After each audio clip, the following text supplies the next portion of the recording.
Good morning, I'm Nivariti Manu, and this is your morning news fix for Thursday, 12th of March. In this update, members of the International Energy Agency have unanimously agreed to release 400 million barrels of oil reserves.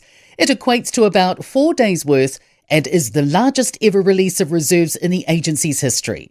The Strait of Hormuz remains effectively closed as the conflict rages on, with 3 commercial ships damaged by projectiles in the strait.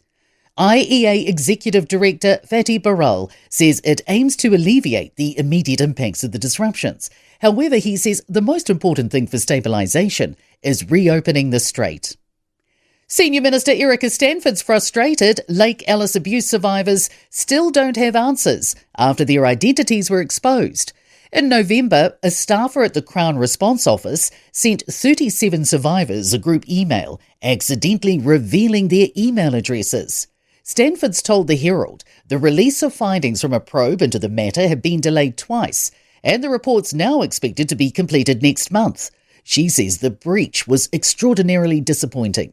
The staff has reportedly been barred from working on other Lake Alice-related issues. The Primary Teachers Union's angry with the government giving non-unionised educators the option to accept pay offers. Boards can now make individual employment offers to non-NZEI teachers after the union rejected 3 recent deals. Education Minister Erica Stanford says nearly a third of primary teachers could lock in up to 4.7% rises.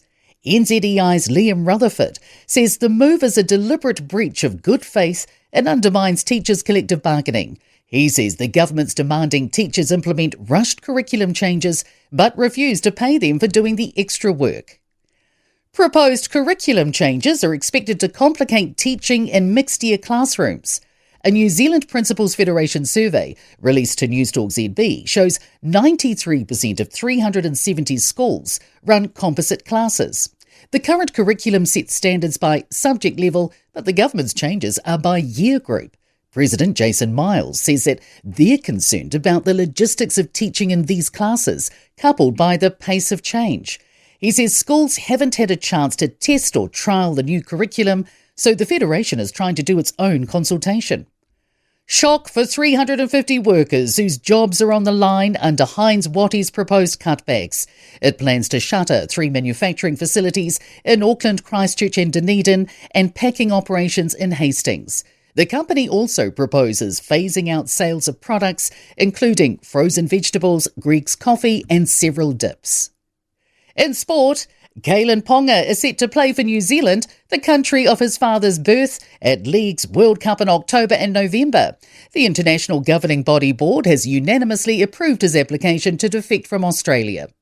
Football governing body FIFA expects the Iranian team will be allowed to come to the United States and compete in this year's World Cup, despite the countries being at war. And the Hurricanes welcome back All Blacks Tyrell Lomax and Ruben Love to their reserves from injury for tomorrow's Super Rugby match with the Force in Napier. I'm Nivariti Manu, that's your latest news fix. We'll be back with the next update at midday from the Newstalk ZB newsroom.